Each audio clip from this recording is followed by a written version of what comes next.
Hi there, this is Laura Perryman from the Seattle, Washington area, and I'm delighted today to talk to you about chronic dry eye disease. That may seem kind of dry, and there's a heck of a lot of science behind it, but I think if you look at it through an 80s dance party style lens, it becomes pretty darn entertaining. So my goal today is to give you a high-level tour of the science, but have a little fun. I hope your dancing shoes are on, because we're going to boogie. These are my financial disclosures. Outline. All right, so I divided this into 5 different chunks, and they all have a theme song in my mind. The definition and pathophysiology, our understanding of it has changed. We understand there's a significant neurologic component, so that's You Got a Lot of Nerve. It's an obscure Hall & Oates song from the Voices album, and I'm a huge Hall & Oates fan, as some of you may know. Number 2 is the impact of dry eye disease on patient quality of life and best corrected vision, and that's the private eyes section. Number 3, chronic dry disease is a local regional disease. We get so focused in on the eye, but really it's important to expand your view and see it as a local regional disease and often a systemic disease as well. Number 4, the vicious circles. That's the you spin me right round like a record, baby. And finally, innovations. I want a new drug. So let's get into it. Dry eye disease can create some pretty big emotions in our colleagues. For example, your cataract surgery colleagues think they just want to pre-op all night and operate every day.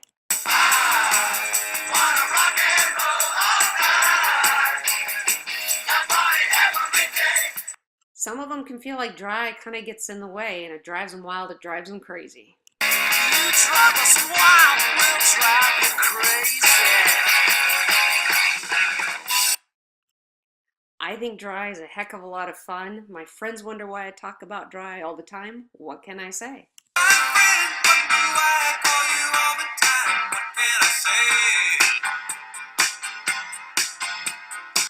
And then lastly, one of the reasons why we're here today is to establish the idea that you can have some fun with this. You can master this. You can put a little swagger in your step. So that next dry patient that comes in, just leave it all up to me. Just leave it all up to me. I'm gonna show you what it's all about. Cool. So dry disease, the definition in pathophysiology.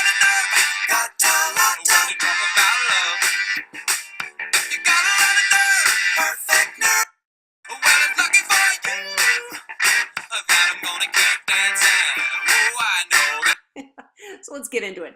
We all know, and you're going to hear other excellent talks about this, that the definition has changed. In the original 2007 definition, compared to today, you can read that for yourself, but here are the really important things that are different. The new definition that came out in July of 2017, consensus-based panel. This is an epic volume of work with the hands of many excellent, talented physicians and researchers around the world. Dry eye disease is a multifactorial disease of the ocular surface characterized by a loss of homeostasis.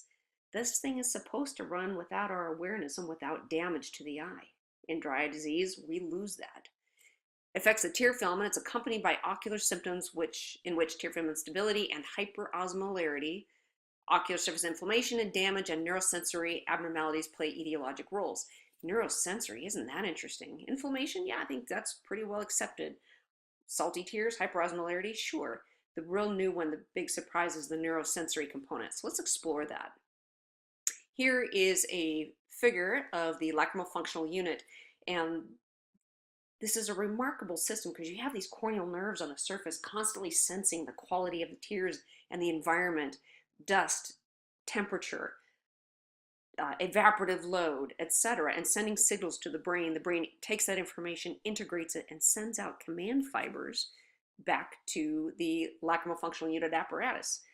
Lacrimal gland, I need you to put out some aqueous. Meibomian gland cells, I need you to produce more meibum.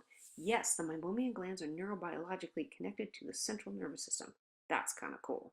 And then also, the goblet cells are under neurosensory command of the central nervous system to make a complete tear. I think that's kind of a miracle.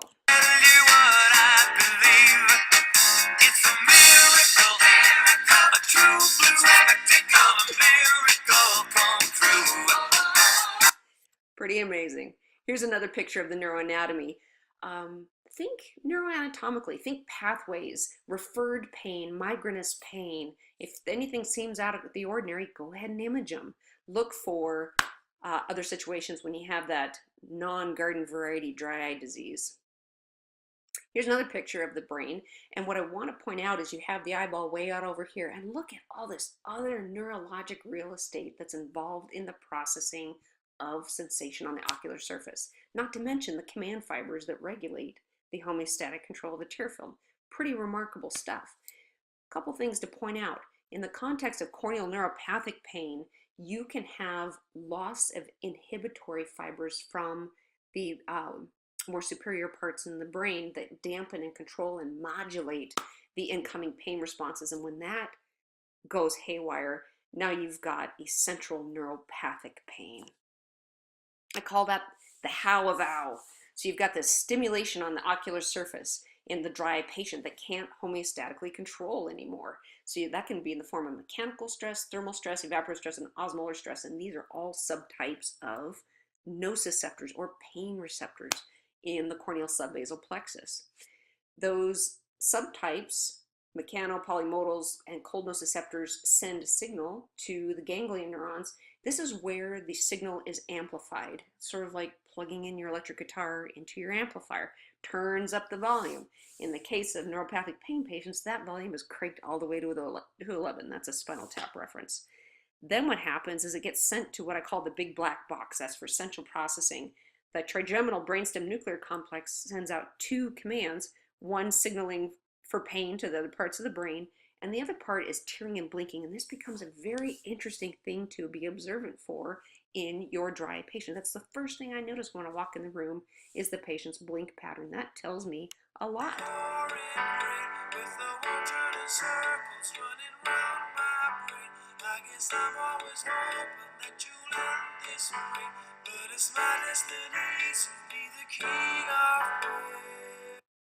Yeah, these chronic pain patients really do struggle.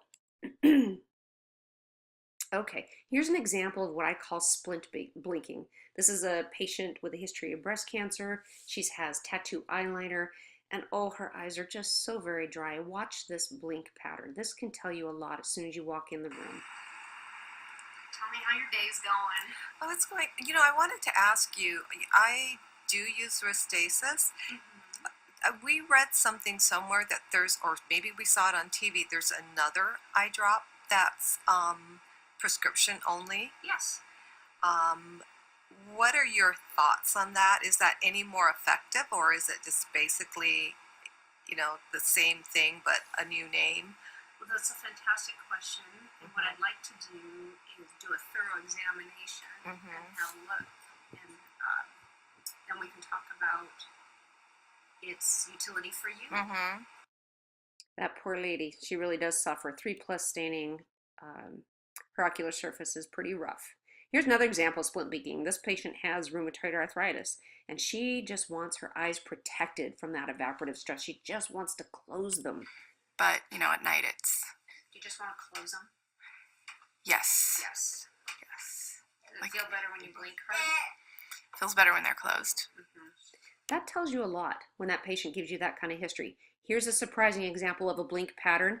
This is a patient with tearing, and we got her all cleared up. She was doing great.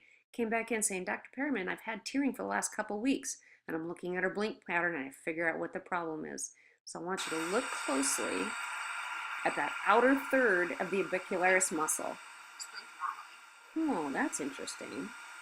Couple of hints. This one's a little older. She's beautiful. She does a lot to maintain her beauty. And 2 weeks prior, she had had Botox injected to the crow's feet area. Absolutely takes that lateral third of the orbicularis function offline, and you lose the pump function of the lids. And that's why she was having spillover tearing. So look carefully at the patient's blink pattern. It can tell you a lot about pain. It can tell you when it's not working right as well. Lots of clues there. But what does inflammation have to do with any of this?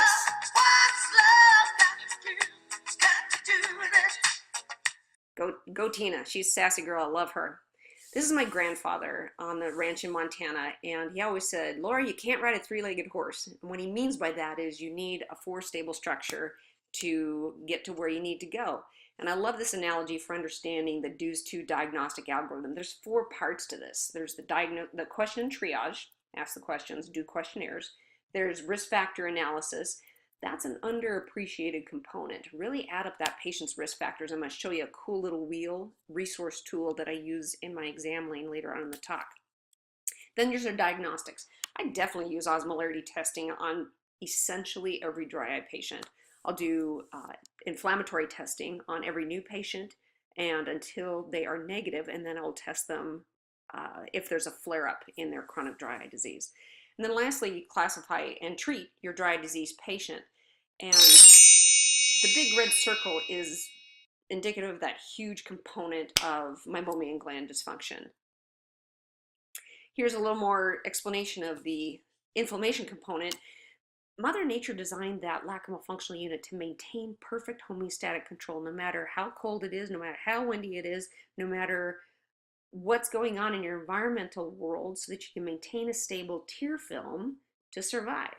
When you lose that homeostatic control, inflammation results. You have loss of homeostasis, activation of early inflammatory mediators, secondary inflammatory mediators, and then damage to the ocular surface. And once this thing gets revved up, it is a man-eater situation for the ocular surface. Oh, here she comes. Watch out, boy, she'll chew you up. Oh, here she comes. She's a man-eater. Especially the poor goblet cells. So this is a diagram that I built a couple years ago. I'm a molecular biologist by training. I worked at Immunex before I went to medical school. And so I really like this deep level nerdy molecular biology stuff, but it doesn't have to be difficult to understand. There's four main buckets: initiation of inflammation, amplification of it, recruitment of effector cells, T cells, and then the damage and self-perpetuation component. And this thing gets going right round like a record. So when you initiate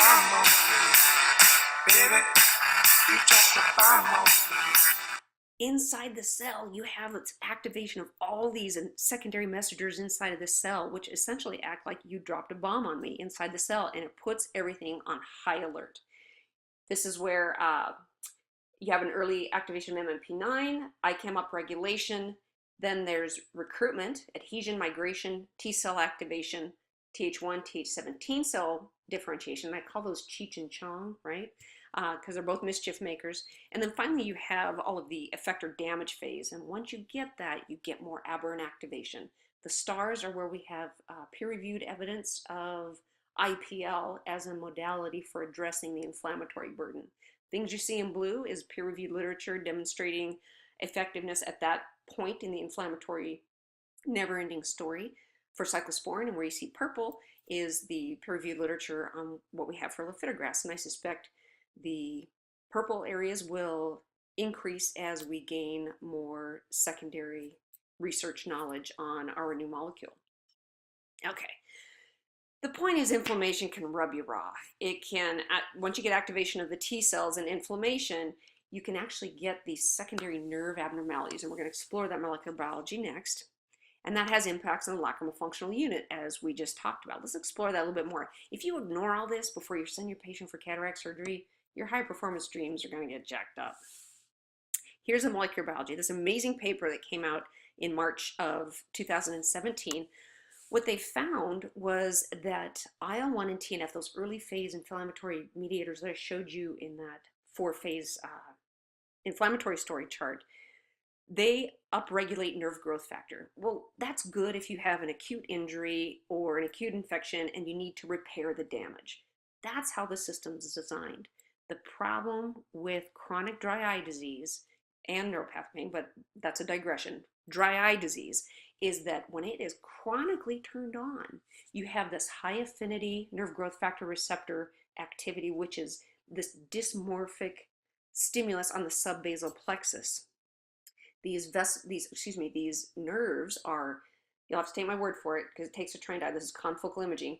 Those are thick, they're beaded, they're tortuous, and they're in high density. That's in response to this chronic damage to the ocular surface. The body's trying to heal, it just can't. It needs your help. The low affinity receptor is the epithelial cell apoptosis, and on the left, number A, we showed this loss of epithelial cell density, and that's your fence that keeps the wolves at bay, right?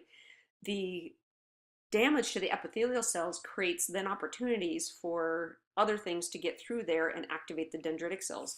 The slide on the right is after 6 months of cyclosporin, and there's a 4-fold increase in the epithelial cell density. I want this when I'm addressing my dry eye patient. And then there's the dendritic cell activity. So essentially with chronic dry eye, you have this whole system is just on high rev all the time. And then if you go cutting on a system that's redlined, there's not much room to go after that. And that's one of the reasons why we see neuropathic pain after surgery, is that nerve system just can't heal because it's already redlined. MMP9 is implicated in the development of neuropathic pain. And I'm sure you've seen these patients post-op where they were fine, and then they developed a neuropathic picture. This is incredibly interesting. There is a molecule called a transient receptor potential vanillin, V1, and transient receptor potential ankyrin. And what's interesting about them is this is found not only on the corneal nerves. This helps the control cation flow into the cell, and this translates into neural impulse back to the brain.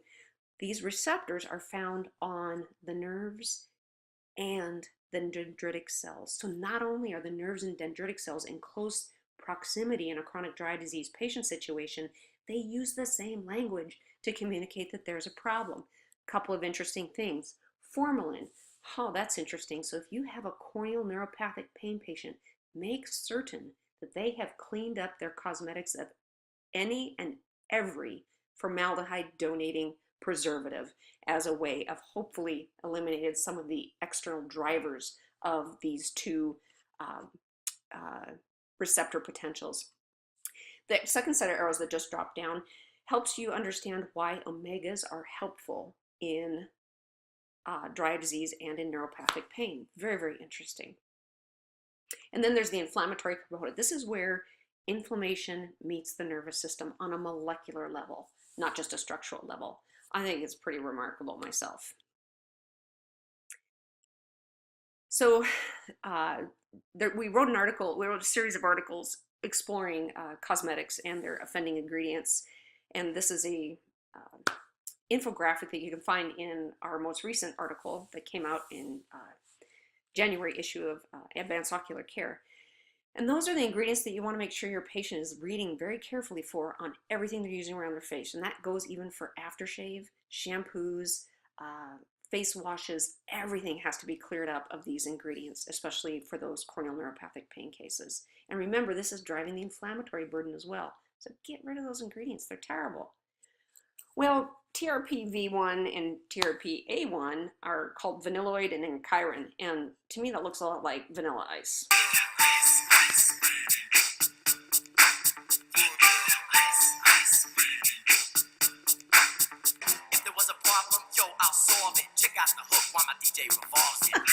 The DCs are the dendritic cells. Okay, little digression, super fun. Moving on. Ocular surface disease impacts the quality of life of your patient and their best corrective vision.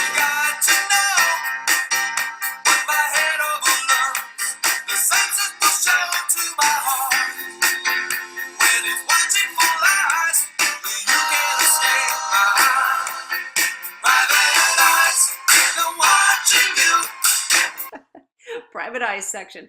Ocular surface disease and the impacts on quality of life.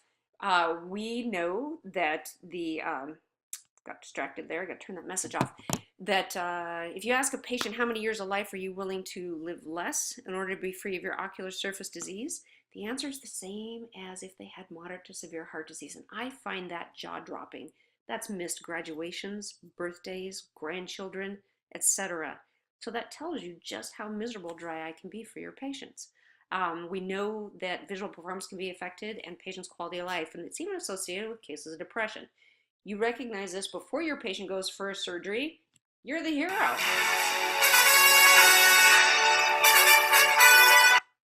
You recognize it after the surgery, not so much. So we always want to be proactive in screening these cases.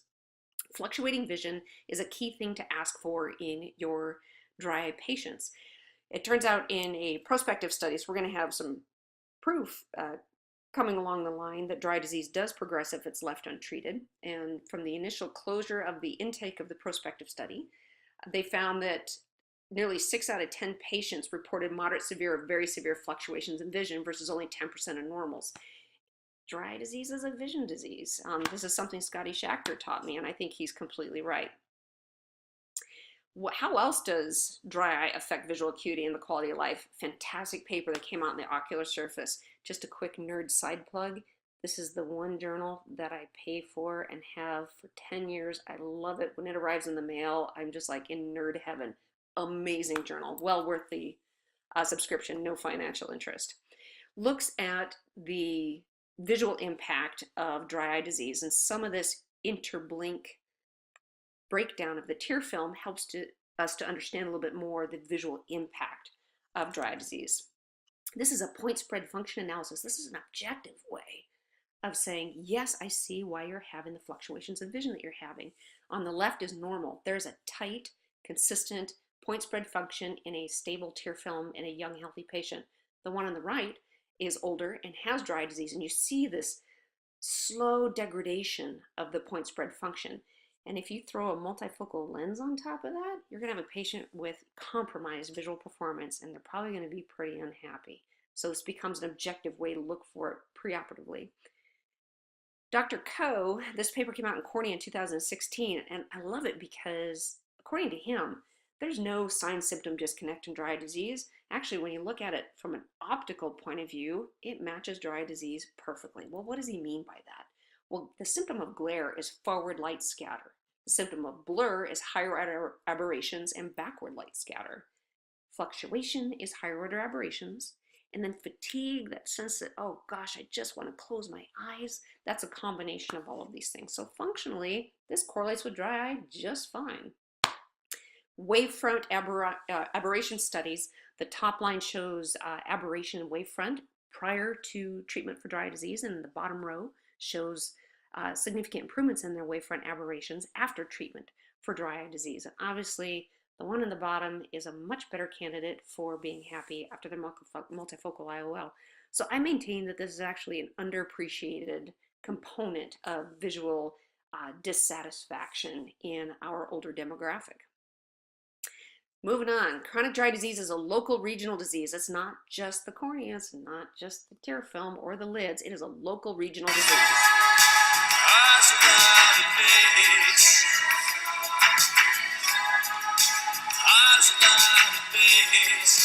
If you ever get a chance to see Steve Stevens play guitar at a Billy Idol concert, highly recommend it. That man's guitar skills are jaw-droppingly amazing.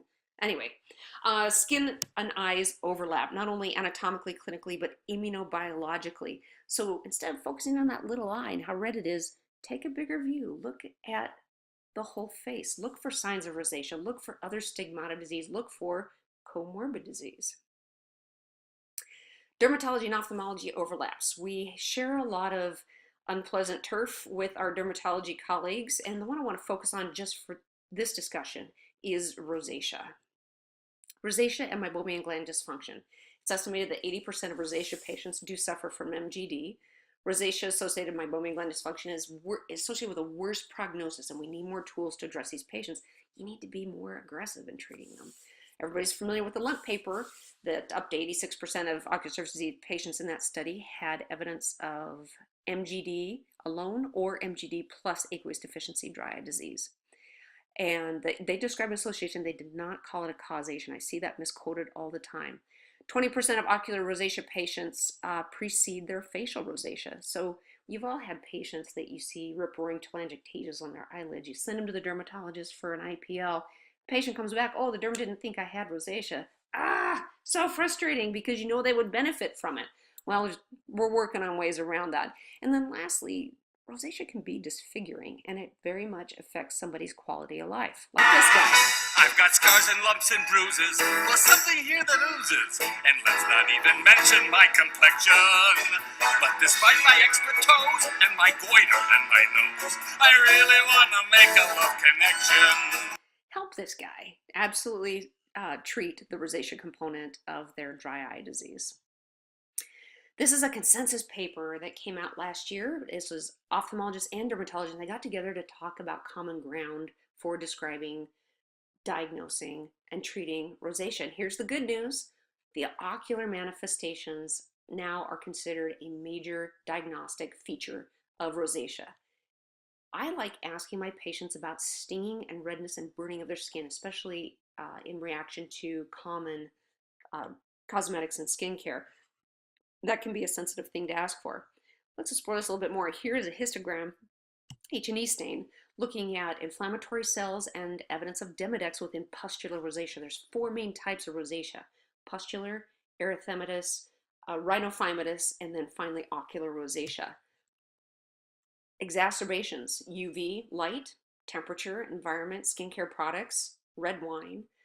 Patients will explain of stinging with their facial vascular rosacea, and it's actually associated with, is going to blow your mind, small intestinal bacterial overgrowth. Yeah, what's going on there? I think we're still trying to figure out the gut dysbiotic component to many of the systemic diseases that we see. Associated with that is vascular dilatation and leakiness of the vessels and swelling. Demodex and bacillus are definitely associated, but not 100% linked, and those are pro-inflammatory.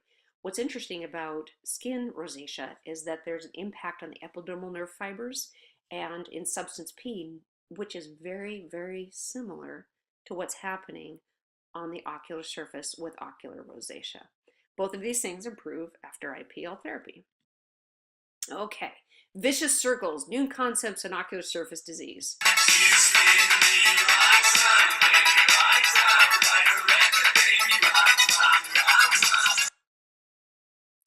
I mentioned this paper last year. This paper was brilliant in my mind for really helping to understand the ins and outs of chronic dry eye disease. There's an inflammation component, and the vicious circle number 2 is the compensatory phase. And then there's the tools that we have. I call those the vicious circle busters, and that's a Ghostbusters analogy.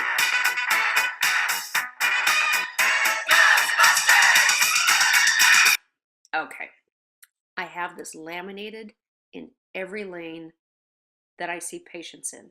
I love this chart. This is an e-ticket to communicating with your patient. I'll pull this out and I say to my patient, looking at the outer circle of gray, we're coming at this problem of dry eye disease from, and then I'll count up the risk factors, 1, 2, 3, 4, 5, 6 different risk factors, and all of that is driving inflammation in the middle. I've got a lot of work to do. There's a lot of situations that cause it. Some we can change, some we can't. But this helps you understand why we're in the situation that we're in today. And if you remember back to the 4-legged horse, the diagnostic part of dry eye disease diagnosis, this is the assess the risk factors component, and this is exactly what I do. I assess the risk factors. Patients get it. They're like, oh, that's why it isn't getting better with an artificial tear or a single drop or a single medication. There's a lot of work to do here, and you have to hit it on all fronts as best you can.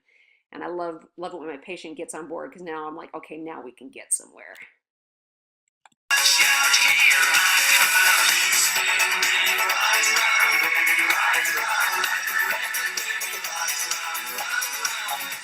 Here we go. So moving on, the emerging strategies for the diagnosis of MGD.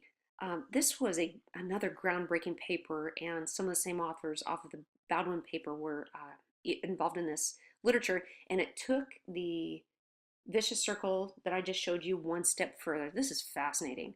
They talk about 6 interrelated pathophysiologic mechanisms of meibomian gland dysfunction.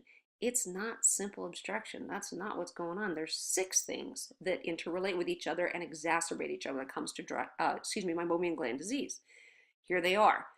hyperkeratinization and plugging, abnormal meibomian secretion, and that could be hyposecretion, hypersecretion, poor quality like toothpaste, etc. That's a big broad category there. Eyelid inflammation is a component of it. Corneal and conjunctival inflammation, epithelial damage, and then the microbiological changes, staph, P. acnes, Demodex, etc. Okay, that's great.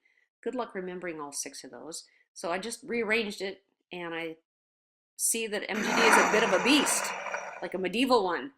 And let's just rearrange that list. Obstruction is one of the mechanisms, the bacterial component, the enzymatic compromise, lipases, esterases, transferases, the cytokines, the Th1 and the Th17 cells, the Cheech and Chong of the chronic inflammation story, leak cytokines that actually alter the gene expression of essential meibum producing genes within the meibomian glands. Fascinating. That's why we have to clean up the inflammatory burden before we can get complete MGD control. There's definitely an enzymatic component, and that's the enzymatic component is where the omegas come in, your immunomodulators come in, N-acetylcysteine comes in, etc. Inflammation is not a component of it, and now you know why that's a component of it, because it affects the enzymatic expression and the production of normal meibum. The stasis of meibum matters, and then finally the altered melting temperature of meibum. So looking at it in the context of the tools that we have at our disposal, the BSTO in the context of what we have. So across the top we have cyclosporin and lifitegrast, thermal pulsation, intense pulse light therapy, hypochlorous acid, and omegas. Here's the tools we have for addressing the beast in stars, and where there's peer-reviewed literature evidence suggesting a helpful component of that. Little stars are like, yeah, it's equivocal, we don't really know yet. Here's where IPL works. Very interesting, drug-free, light-based therapy to have a broad spectrum approach to the MGD BSTO. Here's one of the targets, Demodex.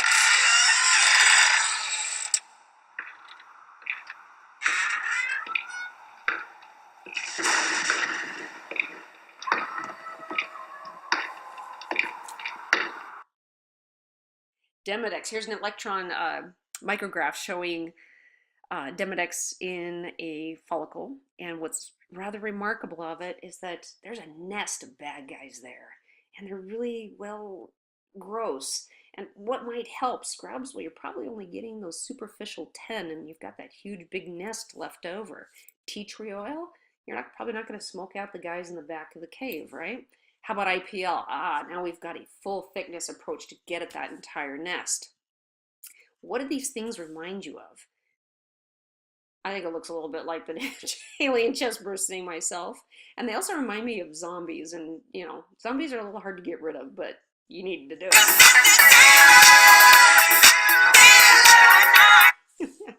Okay, oops, that's a repeat of the slide. My mistake. There we go. There's the sound effect I was hoping for. And we'll move on. Okay. What are we doing with IPL as a way of addressing the Demodex burden? Well, it's photocoagulative, photomodulatory, and photoablative to the Demodex. This is histogram or H&E stains showing photodestruction of Demodex in the follicles of the skin, which I find nefariously satisfying, knowing that I'm using a light-based therapy to barbecue these guys. What else is happening with IPL? Okay, well, with IPL, you have, this is very, very early in the inflammatory story, that really upstream part, you dropped a bomb on me. Well, it turns out that you have a fluence-based improvement in the intracellular machinery that controls the MMP9 production and breakdown of collagen, and pushes it towards collagen production and immunoregulatory TGF-beta. And I call this the Cher effect. If I could find a way. That's the part your patient really appreciates, is the rejuvenation components of IPL. I'm satisfied because their dry eyes better and have control of the burden. We know that we also have improvement in inflammatory cytokines IL-16 IL-6 and IL-17, and in prostaglandins. This paper just came out in September this year, and I was so happy. I was so floored. I'm like, yes, that is the kind of research we need, showing that there is improvement in the inflammatory burdens. Here's just showing graphically, the control group was manual expression. It's debatable whether you have to do manual expression afterwards. We'll get into that a little bit more. Here's another paper showing excellent normalization of tear osmolarity after even just one treatment, and our own data looks very similar, that the osmolarity comes back into physiologic range, homeostatic range, fairly quickly with this additional modality. And mind you, I still have them on all the regular things, the omegas, the lid hygiene, the immunomodulators. I'm doing all that. I'm just adding this on as another therapy. Here's a case of mine. The top photo shows a thickened lid, telangiectasias, that heaped up posterior lid margin from the gamma interferon burden from Th1 cells. And here it is after IPL. You see that the lid thickening is better, the telangiectasias are better, that heaped up hyperkeratotic area on the underneath the tear meniscus is much improved. The background redness of the eye has significantly improved, and that patient is happy.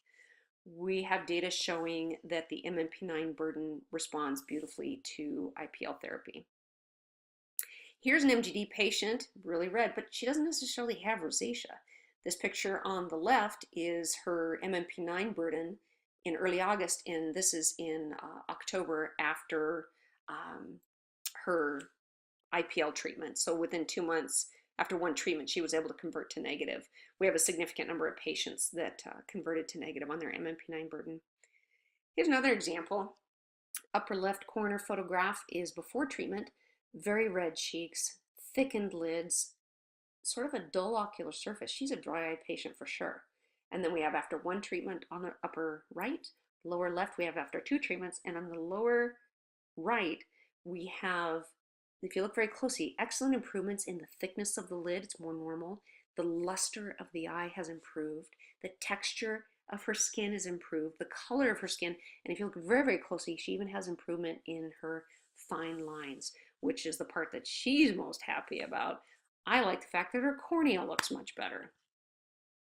Is there peer-reviewed literature demonstrating an effect for this modality? Well, yes, here's page 1.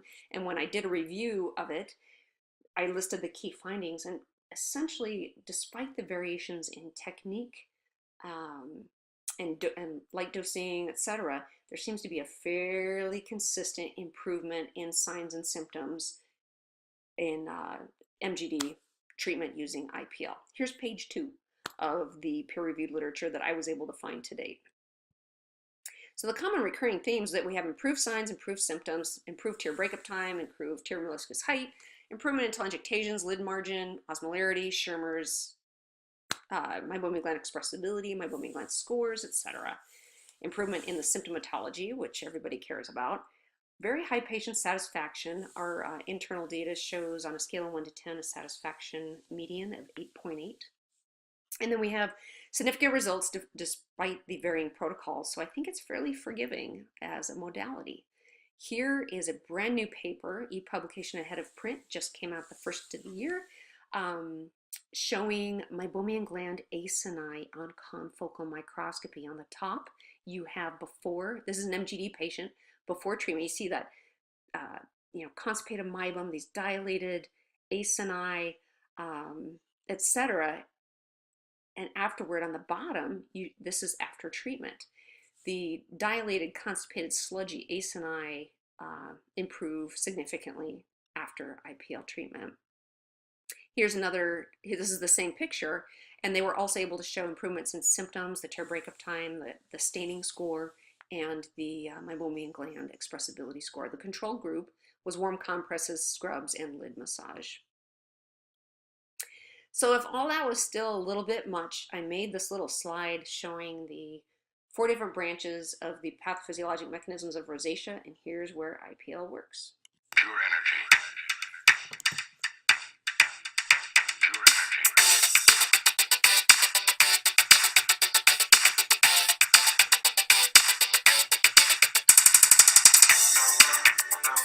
of fun. Anyway, getting close to the end here, guys. Hang in there. Innovations in chronic dry disease. This is the I Want a New Drug section.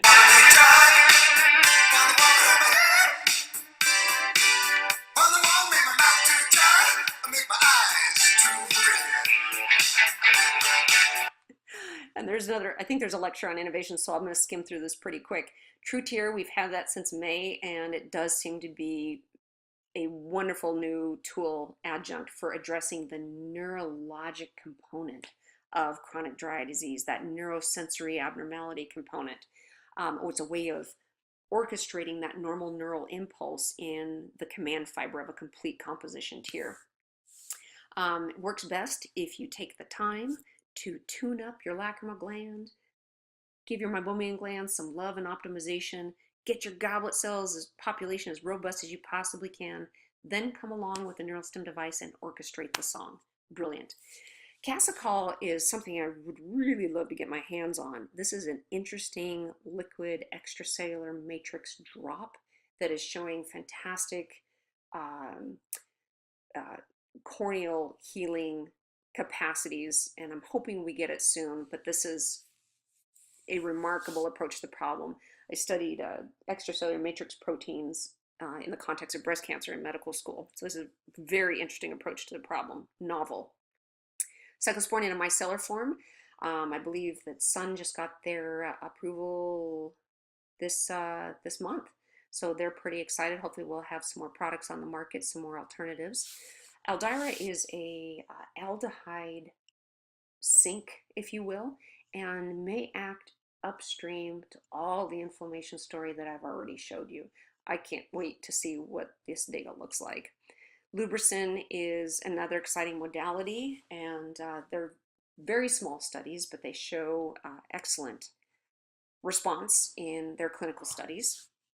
And then finally, Mimitogen is a small peptide nerve growth factor which can help modulate the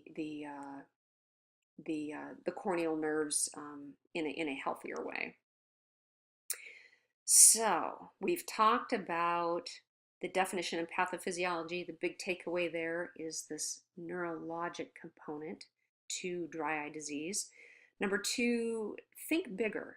Think about the geographical neighborhood of our beloved eyes that we all love looking at so much. Think local, regionally. Think systemically. Number three, oh, I got ahead of myself. That's number three. Number two is impacts on quality of life and best corrected vision. That's the private eyes component. Think about visual performance in that situation. Thinking about how it affects somebody's function and life satisfaction. Number four is the vicious circles component, how all of these pathophysiologic mechanisms interrelate, how all of these risk factors interrelate and continue to drive the inflammatory story that we understand for dry eye disease. And then lastly, innovations. It's a good time to be a dry eye patient. It's a good time to be a dry eye doctor. I hope this has been a lot of fun and you got some good music to go along with these high-level scientific concepts. I'm a huge Hall & Oates fan, and I want to share this little video with you. This was I was at the front row. This is 10 days after my repeat DCR that had scarred down because I had acute dacryocystitis cystitis from absorbable punctal plugs. It was super not fun. This is 10 days after surgery, and I'm in the front row, and I said to Elliot Lewis, I'm like, hey, because we're Facebook friends, I'm the girl in the front row in the sparkly white shirt. And here's one of the video clips from that concert.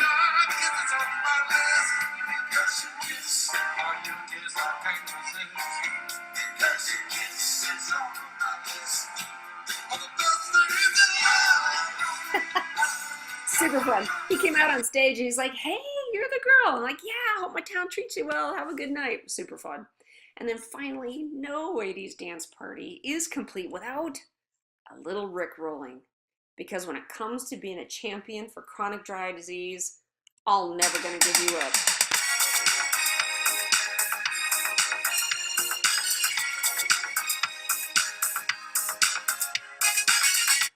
Thank you so much for your time. It's been a lot of fun. And I hope this has been helpful to you. Look forward to your feedback. Have a good day.